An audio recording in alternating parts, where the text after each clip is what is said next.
यह महलों, यह तख्तों, यह ताजों की दुनिया, यह इंसान के दुश्मन समाजों की दुनिया, यह दौलत के भूखे रिवाजों की दुनिया, यह दुनिया अगर मिल भी जाए तो क्या है। हर एक जिस्म घायल, हर एक रूह प्यासी, निगाहों में उलझन, दिलों में उदासी, यह दुनिया है या आलमे वधबासी। यह दुनिया अगर मिल भी जाए तो क्या है। यहाँ एक खिलौना है इंसान की हस्ती, यह बस्ती है मुर्दा परस्तों की बस्ती। यहाँ पर तो जीवन से है मौत सस्ती। यह दुनिया अगर मिल भी जाए तो क्या है। जवानी भटकती है बदकार बनकर, जवान जिस्म सजते हैं बाजार बनकर। यहाँ प्यार होता है व्यापार बनकर। यह दुनिया अगर मिल भी जाए तो क्या है। यह दुनिया जहाँ आदमी कुछ नहीं है, वफा कुछ नहीं, दोस्ती कुछ नहीं है, जहाँ प्यार की कदर ही कुछ नहीं है। यह दुनिया अगर मिल भी जाए तो क्या है। जला दो इसे, फूंक डालो यह दुनिया, मेरे सामने से हटा लो यह दुनिया। तुम्हारी है तुम ही संभालो यह दुनिया। यह दुनिया अगर मिल भी जाए तो क्या है। मनुष्य के समक्ष जो शाश्वत प्रश्न है वह एक है। वह प्रश्न है कि मैं क्या पाऊं कि तृप्त हो जाऊं। धन मिल जाता है, तृप्ति नहीं मिलती। पद मिल जाता है, तृप्ति नहीं मिलती। यश मिल जाता है, तृप्ति नहीं मिलती।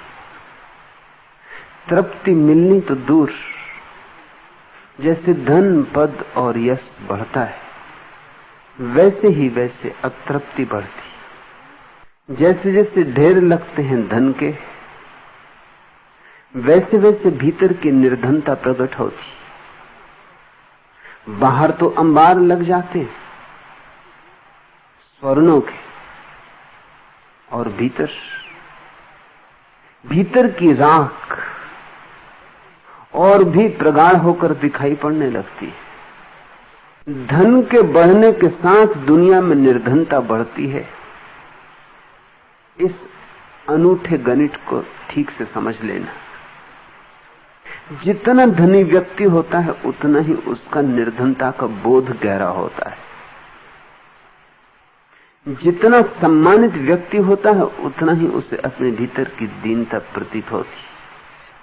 सिर्फ ताज होता है तो आत्मा की दरिद्रता पता चलती है। गरीब को, भूखे को तो फुर्सत कहां, भूख और गरीबी में ही उलझा रहता है। भूख और गरीबी को देखने के लिए भी समय कहां, सुविधा कहां। लेकिन जिसकी भूख मिट गई, गरीबी मिट गई, उसके पास समय होता, सुविधा होती कि जरा झांक कर देखे, कि जरा लौट कर देखे, कि जिंदगी पर एक सरसरी नजर डाले। कहां पहुंचा हूं, क्या पाया है। और दिन चुके जाते और मौत करीब आई जाती। और मौत कब दस्तक देगी द्वार पर, कहा नहीं जा सकता। और हाथ से जीवन की संपदा लुट गई, और जो इकट्ठा किया है वह कौड़ियां है। यह महलों, यह तख्तों, यह ताजों की दुनिया, यह इंसान के दुश्मन समाजों की दुनिया, यह दौलत के भूखे रिवाजों की दुनिया। यह दुनिया अगर मिल भी जाए तो क्या है। लेकिन मिल जाने पर ही पता चलता है। जब तक ये मिल न जाए तब तक पता भी चले तो कैसे चले। हीरे हाथ में आते हैं तो ही पता चलता है कि न इनसे प्यास बुझती, न भूख मिटती। हीरे हाथ में आते हैं तो ही पता चलता है कि ये भी कंकड़ ही हैं। हमने प्यारे नाम दे दिए, हमने अपने को धोखा देने के लिए बड़े सुंदर जाल रच लिए। हर एक जिस्म घायल, हर एक रूह प्यासी, निगाहों में उलझन, दिलों में उदासी। यह दुनिया है या आलमे बदहवासी। यह दुनिया अगर मिल भी जाए तो क्या है। यहां लोग सोए हुए, मूर्छित, चले जा रहे हैं नींद में। क्यों जा रहे हैं, कहां जा रहे हैं, किस लिए जा रहे हैं, कौन है, कुछ भी पता नहीं। और सब जा रहे हैं इसलिए वे भी जा रहे हैं। भीड़ जहां जा रही है वहां लोग चले जा रहे हैं, इस आशा में कि भीड़ ठीक ही तरफ जा रही होगी। इतने लोग जाते हैं तो ठीक ही तरफ जाते होंगे। माँ बाप जाते हैं, पीढ़ियां दर पीढ़ियां इसी राह पर गई हैं, सदियों सदियों से लोग इसी पर चलते रहे हैं। तो ये राजपथ ठीक ही होगा। और कोई भी नहीं देखता कि ये राजपथ सिवाय कब्र के और कहीं नहीं ले जाता। ये सब राजपथ मरघट की तरफ जाते। इब्राहिम सूफी फकीर हुआ, सम्राट था। एक रात सोया था, नींद आती नहीं थी। सम्राट होकर नींद आनी मुश्किल ही हो जाती। इतनी चिंताएं, इतने उलझाव जिनका कोई सुलझाव नहीं सूझता, इतनी समस्याएं जिनका कोई समाधान दिखाई नहीं पड़ता। सोए तो कैसे सोए। और तभी उसे आवाज सुनाई पड़ी कि ऊपर छप्पर पर कोई चल रहा है। चोर होगा कि लुटेरा होगा कि हत्यारा होगा। जिनके पास बहुत कुछ है तो भय भी बहुत हो जाता। आवाज दी जोर से कि कौन है ऊपर। ऊपर से उत्तर जो आया उसने जिंदगी बदल दी इब्राहिम की। ऊपर से उत्तर आया, एक बहुत बुलंद और मस्त आवाज ने कहा, कोई नहीं, निश्चिंत सोए रहो, मेरा ऊंट खो गया है, उसे खोज रहा हूं। छप्परों पर ऊंट नहीं खोते, मकानों के छप्परों पर, महलों के छप्परों पर ऊंट नहीं खोते। इब्राहिम उठा, सैनिक दौड़ाए कि पकड़ो कौन आदमी है, क्योंकि आवाज में एक मस्ती थी, आवाज में एक गीत था, एक मादकता थी। आवाज जैसे किसी और लोक की थी, जैसे आवाज में एक गहराई थी, जैसी गहराई इब्राहिम ने कभी किसी आवाज में नहीं देखी थी। आवाज इब्राहिम के भीतर कोई तार छेड़ गई, बेबूझ भी थी, उलट बांसी थी। महलों के छप्परों पर ऊंटों की तलाश आधी रात। या तो कोई पागल है या कोई परमहंस है। पागल हो नहीं सकता, क्योंकि आवाज का जादू कुछ और कहता है। पागल हो नहीं सकता, क्योंकि आवाज का गणित कुछ और कहता है। पागल हो नहीं सकता। पागल तो इब्राहिम ने बहुत देखे थे, पागलों से ही घिरा था। सारा दरबार पागलों से भरा था, सारी दुनिया पागलों से भरी। यह आदमी कुछ और ही ढंग का आदमी होगा, लेकिन नहीं पकड़ा जा सका। सिपाही भागे दौड़े, लेकिन वो आदमी हाथ आया नहीं आया। सुबह इब्राहिम उदास है, चिंतित है कि उस आदमी से मिलना न हो सका। जिसकी आवाज में जादू था, उसकी आंख में भी झांकने के इरादे थे। उसके पास 2 क्षण बैठ लेने की आकांक्षा जगी थी। और तभी द्वारपाल पर कोई आदमी झगड़ा करने लगा। द्वारपाल से कोई आदमी उलझने लगा। आवाज पहचानी हुई लगी, हाँ वही आवाज है। और वो जो कह रहा था फिर उलट बांसी थी। द्वारपाल से वो कह रहा था कि मुझे इस सराय में कुछ दिन ठहर जाने दो।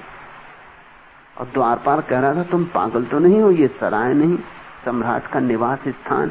और वो आदमी कह रहा था कि मेरी मानो ये सराय है, यहां कौन सम्राट है और किसके निवास स्थान है। ये सारी दुनिया सराय है। ठहर जाने दो 4 दिन। देखो कहता हूं ठहर जाने दो 4 दिन। 4 दिन के लिए सराय से इंकार न करो। आवाज पहचानी सी लगी। और फिर बात में भी वही उलझाव था, बात में वही राज और रहस्य था। इब्राहिम भागा बाहर आया। था आदमी अद्भुत। उसे भीतर ले गया और पूछा, शर्म नहीं आती? राजमहल को सराय कहते हो? ये सिर्फ उकसाने को पूछा, ये भड़काने को पूछा। वो आदमी खिलखिला के हंसने लगा। उसने कहा, राजमहल तुम्हारा निवास स्थान? तो तुम्हारा ही ये निवास स्थान। लेकिन कुछ वर्षों पहले मैं आया था, तब एक दूसरा आदमी यही दावा करता था। इब्राहिम ने कहा, वो मेरे पिता थे, स्वर्गीय हो गए। और उस फकीर ने कहा, उसके पहले भी मैं आया था, तब एक तीसरा आदमी यही दावा करता था। इब्राहिम ने कहा, वो मेरे पिता के पिता थे, मेरे पिता में थे, वो भी स्वर्गीय हो गए। वो फकीर कहने लगा, तो फिर जो मैं कहता हूं ठीक ही कहता हूं कि ये निवास नहीं है, सराय है।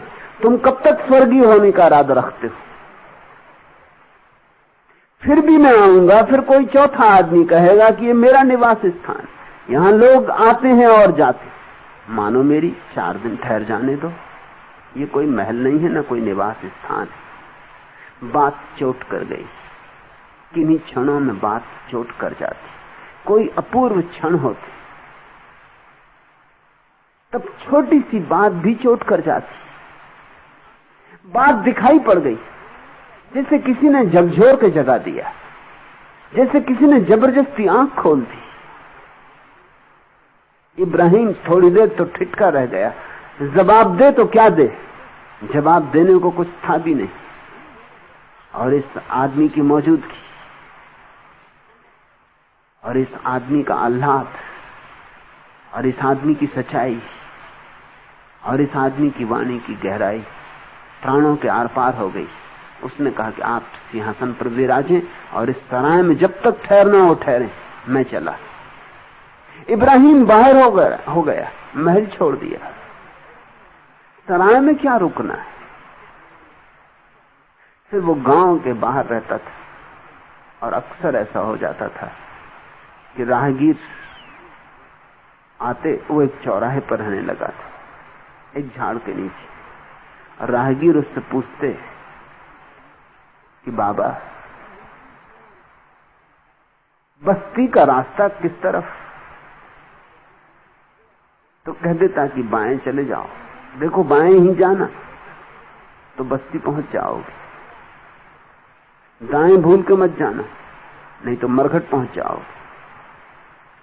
फकीर की बात मान के लोग बाएं चले जाते, 2-4 मील चलने के बाद मरघट पहुंच जाते। वो मरघट का रास्ता था।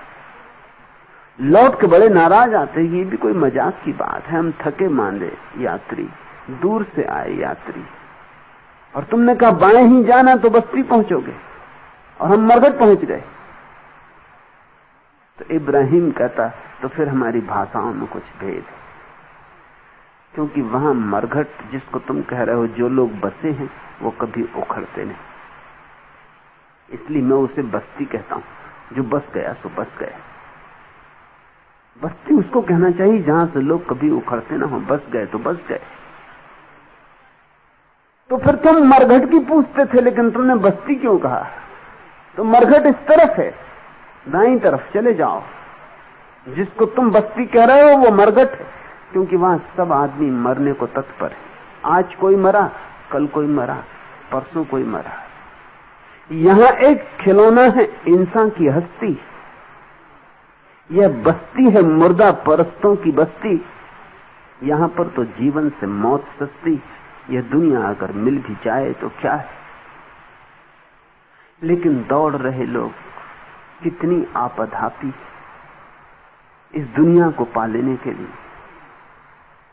और इस पाने में सिर्फ एक बात घटती, खुद लुट जाते, कंकड़ पत्थर इकट्ठे हो जाते, आत्मा बिक जाती, खुद को बर्बाद कर लेते। हां, कुछ चीजें छोड़ जाते, कुछ मकान बना जाते, कुछ पत्थरों पर नाम खोज जाते। इससे जो सावधान होता है वही व्यक्ति धर्म के जगत में प्रवेश करता है। इस वस्तु स्थिति के प्रति जो जागरूक होता है वही धार्मिक है। धर्म का मंदिर, मस्जिदों और गिरजों से कुछ लेना नहीं, गीता, कुरान और बाइबल से कुछ लेना नहीं। धर्म का संबंध है इस बोध से यह दुनिया अगर मिल भी जाए तो क्या है, पीर की तरह ये बात चुभ जाए भीतर, तो जीवन में एक झरना फूटता है।